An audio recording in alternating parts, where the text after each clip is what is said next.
In the days of calm, the Jaredite nation was on the edge.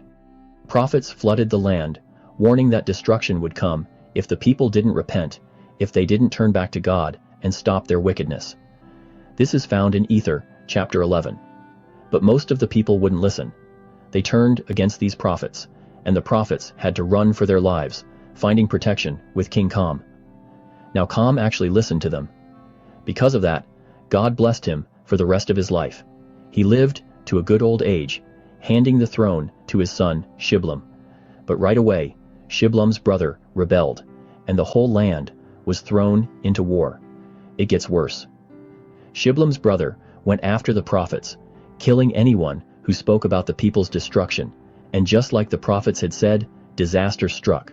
The land was cursed, and destruction swept through, so extreme that their bones would become like heaps of dirt. Still, the people didn't listen. Secret societies, wickedness, wars, and famines raged everywhere. These were dark days, the worst the Jaredites had ever seen. But even then, some started to repent. And every time they did, the Lord showed them mercy. It was a glimmer of hope in all that chaos. Still, Shiblam was killed, and Seth, his successor, was taken captive, living out his days in captivity. Seth's son, Aha, finally took the throne, but his rule was short and violent.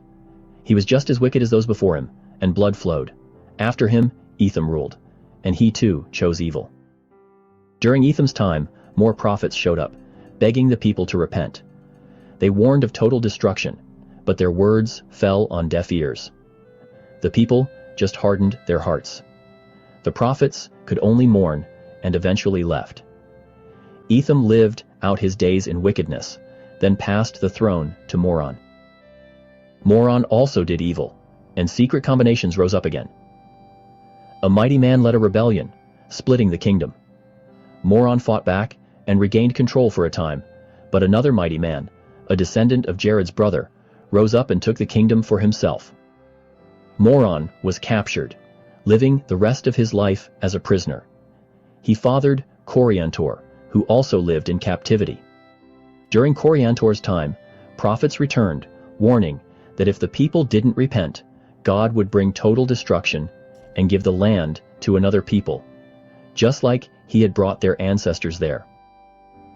But the warnings did no good.